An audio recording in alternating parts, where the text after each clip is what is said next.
Assalamualaikum warahmatullahi wabarakatuh. Baik, untuk pertemuan kali ini kita akan membahas tentang gaya dan jenis-jenisnya.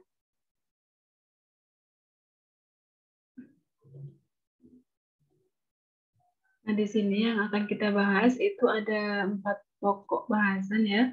Yang pertama itu ada gaya berat, yang kedua gaya normal, yang ketiga gaya gesek, dan yang keempat itu adalah gaya tegangan tali.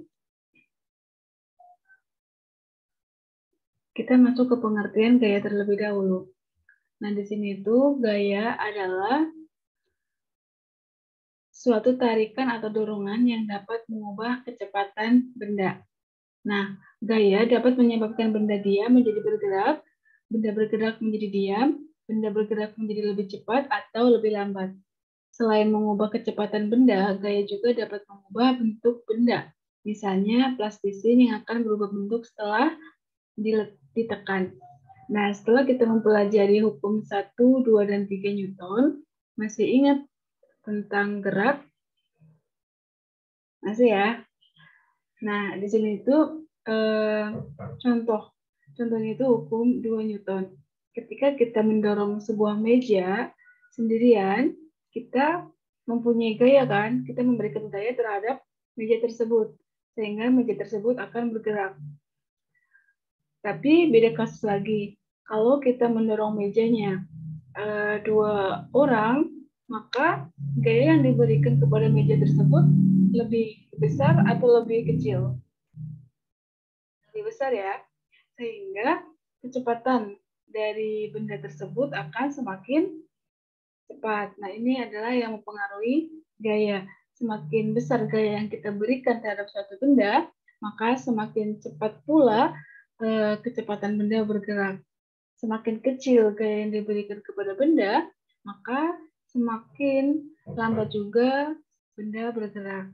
Seperti itu. Nah, kemudian di sini kita masuk ke gaya berat ya, yang pertama. Nah, gaya berat adalah gaya yang dimiliki suatu benda akibat pengaruh percepatan gravitasi dengan arah selalu tegak lurus menuju pusat bumi. Jadi untuk gaya berat itu patokannya akan selalu menuju ke pusat bumi ya. Di sini gaya berat simbolnya adalah W. W sama dengan M kali G, di mana M itu massa dan G itu gravitasi. Nah, di sini di sebelah kanan ada gambar bidang miring ya. Di sini ada benda yang diletakkan di bidang miring. Di sini W sin theta itu menyimbolkan gaya berat terhadap sudut sin theta. Dan yang ini tegak lurus ini menandakan gaya beratnya itu terhadap sudut cos theta.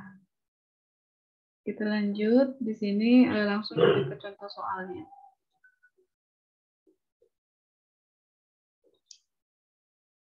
Nah, di sini contoh soal. Sebuah benda bermassa 2 kg berada pada bidang miring licin dengan sudut Q sama dengan 60 derajat. Tentukan berat benda terhadap sumbu X dan sumbu Y. Ingat ya, berat benda. Berat itu simbolnya W. Nah, di sini diketahui gambarnya seperti ini ya. Kita langsung ke pembahasan. Nah, di pembahasan kita ketahui terlebih dahulu tadi masanya itu ada 2 kg, sudutnya 60 derajat, dan gaya gravitasinya itu, percepatan gravitasinya itu adalah 10 meter per sekon persegi. Oke, ditanyakan gaya berat terhadap sumbu X dan gaya berat terhadap sumbu Y. Nah, di sini rumus dari gaya berat Wx itu sama dengan W kali sin theta. Tinggal dimasukkan aja ya. Ini sumbu X, ini sumbu Y. Masanya 2 kg, percepatan gravitasinya 10, dan sudutnya sin 30. Sin 60 maksudnya. Oke. Kita masukkan 2 dikalikan 10 itu 20. Sin 60 derajat itu setengah akar 3. Oke, tinggal dikalikan. disederhanakan aja, 20 dikalikan 1 bagi 2. Sama aja kayak 20 dibagi 2. Hasilnya 10 kalikan akar 3. Oke, gampang kan? Kita langsung lanjut ke gaya berat terhadap sumbu Y. Oke, di sini WY sama dengan rumusnya W kali cos theta. Nah, di sini M kali G kali cos theta. Masanya 2 dikalikan gravitasinya 10 dan cos theta-nya itu berapa sudutnya? 60. Nah, kalau cos 60 derajat berapa? Setengah ya. Jadi 20 dikalikan setengah sama dengan 10 Newton. Oke. Kita langsung lanjut ke gaya normal. Nah, di sini gaya normal adalah gaya dorong dari suatu permukaan terhadap benda yang berada di permukaan bumi dan arahnya sejajar dengan permukaan benda. Jadi gaya normal itu akan selalu tegak lurus dengan permukaannya. Misalnya seperti ini, maka gaya normalnya akan ke atas. Kalau bidang miring, maka gaya normalnya akan ke atas juga, tapi serong gitu ya. Nah, di sini biasanya itu rumus dari gaya normal itu sama dengan 0, di mana gaya terhadap Y ya ini ya, terhadap sumbu Y ya. Kalau sumbu Y itu kan ke atas, kalau sumbu X itu ke samping. Oke, berarti yang bekerja pada sumbu Y itu apa aja di sini? Ada gaya normal dan ada gaya berat. Nilai masukan. Kalau ke atas, sumbu Y ke atas itu positif. Kalau sumbu Y ke bawah itu negatif. Oke, jadi di sini N itu ke atas. Maka sumbu Y ke atas apa tadi? Positif ya. Positif. Jadi di sini sigma FY sama dengan N. Ini kan plus sebenarnya. Plus N dikurangi W. Karena gaya beratnya menuju ke bawah. Nah, untuk diganti luaskan, maka N sama dengan W. Seperti itu. Tapi kalau ada sudutnya pada bidang miring seperti ini, rumusnya menjadi di sini yang bekerja apa aja? Kalau sumbu Y itu ada N tegak lurus ke atas sama W ya, gaya berat yang ke bawah, sumbu Y ke bawah. Jadi N kurangi W cos theta sama dengan 0. Maka N sama dengan W kali cos kali theta. W itu tadi apa? W sama dengan M kali G. Oke ya. Kita lanjut ke contoh soal. Nah, di sini contoh soalnya itu ada sebuah benda bermassa 5 kg mendapat gaya dorong sebesar 10. Gaya dorong ya, berarti ke bawah. Ingat tadi sumbunya. Sumbu X sama sumbu Y. Di sini sumbu Y, sumbu X. Kalau ke atas maka positif, kalau ke bawah maka negatif. Begitupun sumbu X, kalau ke kanan itu positif, kalau ke kiri negatif. Seperti itu ya. Oke, kita lanjut di sini. Ingat ya gambarnya. N-nya ke atas, gayanya ke bawah, terus gaya beratnya juga ke bawah. Kita ke pembahasan. Nah, di sini pembahasannya bahwa masanya itu kan 5 kg. Gayanya itu 10 Newton, yang ditanyakan adalah gaya normal kan. Maka W sama dengan M kali G. Masanya 5 dikalikan gravitasinya, ketetapannya ya, 10, maka 50 Newton ya gaya beratnya.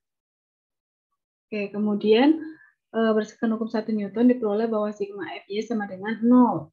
Yang bekerja pada sumbu Y apa aja tadi? Ada gaya normal, dan ada gaya berat. Oke ya. Maka di sini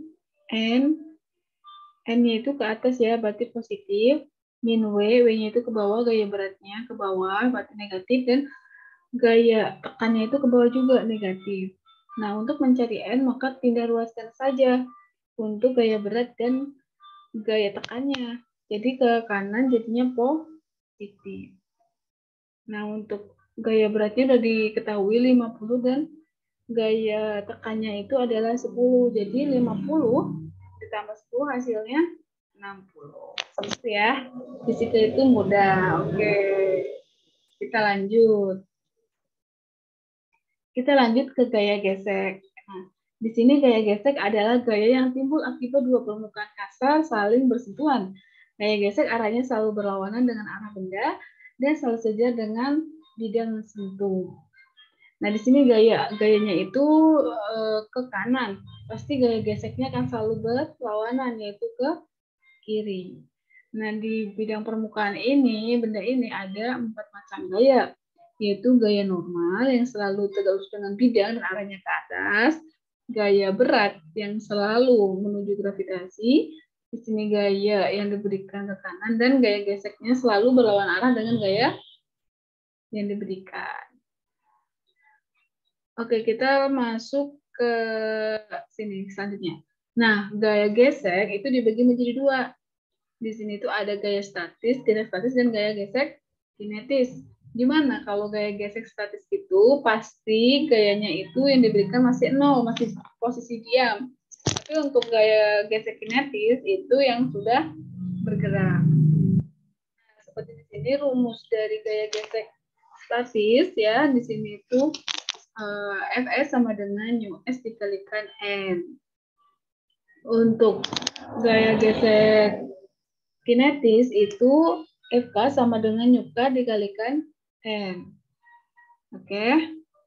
Nah, di sini syaratnya itu bahwa Fs itu lebih besar dari FK. Oke ya, kita masuk ke selanjutnya, pembahasan selanjutnya. Nah, kita masuk ke contoh soal. Di sini sebuah balok kayu terletak di atas meja. Massa baloknya 5 kg, koefisien gesek kinetisnya nyukanya 0,2, koefisien gesek statisnya 0,4, dan percepatan gravitasinya 10. Berapakah gaya gesek dan percepatan yang timbul jika benda tersebut ditarik dengan gaya 10 Newton? Oke, ini gambarnya ya. Gaya ditarik dengan 10 Newton. Kemudian di sini ada gaya normal, ada gaya berat. Di sini ada gaya gesek. Gaya geseknya ada 2 kan tadi, yang diketahui gaya gesek statis dan kinetis. Kita tinggal masukkan dulu yang diketahui. Masanya 5 kg. Gaya apa di sini? Nyukanya itu nilai nyukanya 0,2, nu S-nya 0,4, gravitasinya 10 dan gayanya 10 Newton. Nah, yang ditanyakan adalah gaya gesek dan percepatan.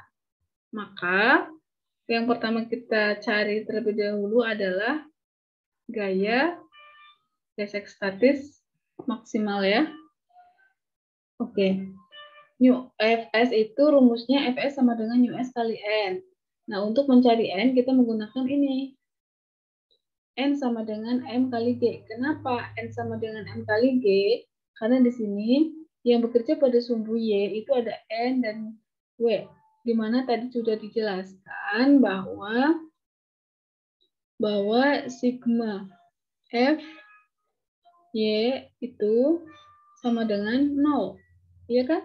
N itu positif ke atas dan gaya beratnya itu ke bawah.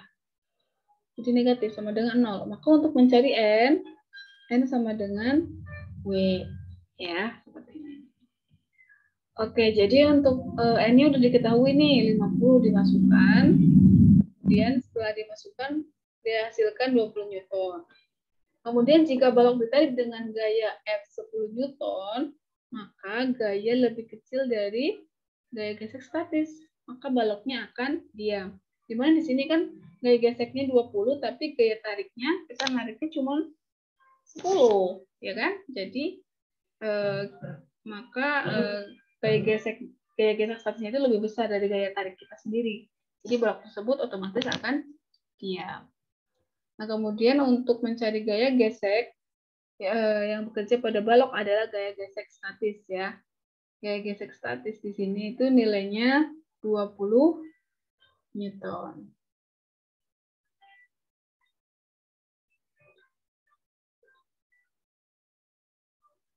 Nah, kita yang kedua ya, soal yang kedua nih. Di sini itu Sebuah balok bermassa 2 kg berada pada bidang miring seperti pada gambar berikut. Jika koefisien geser statis dan kinetis antara balok dan bidang berturut-turut adalah 0,6 dan 0,3, maka tentukan benda tersebut bergerak. Bergerak ya. Jika iya, berapakah percepatan benda? Kalau bergerak berarti gaya gesek kinetis. Maka M sama dengan 2 kg, tetanya adalah 60, sudut yang dibentuknya 60, di sini diketahui. Nyukanya 0,3 dan US-nya 0,6. Ditanyakan benda bergerak atau tidak, jika bergerak nilai A-nya berapa. Pada sumbu Y ya, tadi sudah dijelaskan, skema F-Y sama dengan 0. Yang bekerja apa aja di sini? Ada N dan ada W cos. Jadi N min W cos theta sama dengan 0. Untuk mencari N sama dengan W cos theta. Cos 60 adalah setengah. Jadi 2 kali 10 kali setengah adalah 10 Newton. Nah, kemudian sekarang pada sumbu Y. Pada sumbu Y itu apa aja nih yang bekerja? Nah, yang bekerja di sini adalah WX sama dengan W sin theta. Ya, WX itu sama dengan W sin theta. Maka di sini rumusnya itu adalah W itu MG kali sin 60 derajat ya, dikalikan 60 derajat sudutnya. Theta itu sudut. Jadi 2 kali 10 dikalikan setengah akar 3 sama dengan 10 akar 3 Newton. Nah, di sini baru nih ditanyakan sigma F, gaya yang bergerak ya. Berarti kalau bergerak pakai hukum 2 Newton. Oke, maka kalau bergeraknya itu ke atas, ke bawah, atau ke kanan, ke kiri? Turun naik, apa turun? Naik turun ya. Jadi di sini yang bekerja pada sumbu yang bergerak itu ada 2. Ada W sin theta sama F. GFG-nya itu yang bergerak itu F. Maka sigma F sama dengan kalau gaya beratnya ke kanan maka positif. W dikurangi FK sama dengan M kali A. W-nya itu diketahui 10 kalikan akar 3 Newton ya dikurangi dari FK. FK-nya kita ketahui. Sudah kita dihitung. Nih di sini. FK sama dengan nyuka kali N sama dengan 0,3 kali 10 hasilnya 3 Newton ya. Jadi 10 akar 3 dikurangi 3 sama dengan M kali A, 2 kali A. Maka untuk mencari A sama dengan 17,3 per 2. Sama dengan 8,65. Coba ini uraikan ya. Bagaimana caranya? Apakah ada yang bisa? Nanti kita bahas di kelas. Nah, untuk selanjutnya itu ada gaya tegang tali. Oke, gaya tegang tali di sini adalah gaya yang bekerja pada tali saat tali dalam keadaan tegang dan bekerja pada ujung-ujung tali karena reaksi gaya luar. T sama dengan tegang tali. Di sini ya ini. Tegang tali. Kalau katrol juga ada di sini. Tegang talinya. Gaya tegang tali rumusnya sigma F sama dengan M kali A. Nah, kita masuk ke contoh soal ya. Di sini diketahui benda A dan B memiliki massa berturut-turut sebesar 3 kg dan 7 kg. Jadi kedua benda tersebut ditarik tali yang arahnya berlawanan. Gaya yang diberikan pada kedua benda tersebut sebesar 50 Newton. Sehingga benda dapat bergerak. Tentukan gaya tegang talinya. Oke, jangan bingung ya. Ini ada gambarnya ini. Yang di sini ada massa A dan massa B. Ingat ya, massa A gaya yang bekerja ada 2, yaitu gaya tarik dan gaya tegang tali. Sedangkan untuk massa B cuma ada 1, yaitu gaya tegang tali. Kita masukkan yang diketahui massa A-nya 3 kg, massa B-nya 7 kg, gayanya 50 Newton ya, bukan kilo. Nah, rumusnya itu jangan lupa ya, sigma F sama dengan M kali A. Untuk rumus keseluruhannya itu, sigma F yang bekerja itu ada gaya tariknya, positif F dikurangi gaya tegang tali, yang ke arah kiri, ini yang tanda merah, kemudian sama dengan M kali A. Oke ya, untuk benda A itu F min T, tapi kalau untuk benda B itu cuman T sama dengan MB kali A. Seperti itu. Dapat dilihat ya, untuk benda A, F min T sama dengan MA dikali A. Maka di sini 50 min T sama dengan 3 kali A. Nah, untuk B, benda B, T-nya itu sama dengan MB kali A. T sama dengan massa B-nya 7 dikali A. Oke, berarti T sama dengan 7A. Kemudian kita substitusikan di sini, eliminasikan kan. 50 min T sama dengan 3A. Kemudian yang ini juga sama. T sama dengan 7 kali A. Kita turunkan, ini kita coret. 50 sama dengan 10A. Maka untuk mencari A yang 50 pindahkan ke ruas kanan dibagi dengan 10. Hasilnya 5. Jadi untuk tegangan tali, kalau tegangan tali maka T sama dengan MB dikali A. Ini ya, yang sama yang ini. Maka T sama dengan 7 kali 5 sama dengan 35. T ini itu sama dengan gaya ya, gaya tegangan tali, gabungan dari sini. Oke, seperti itu ya. Nah, untuk contoh soal yang kedua, di sini, pada sebuah hotel terdapat elevator dengan massa 600 kg, bergerak ke atas atau vertikal dari keadaan diam dengan percepatan 3 meter per second persegi. Berapakah tegangan tali penarik elevator tersebut jika percepatan gravitasi adalah 10 meter per second persegi?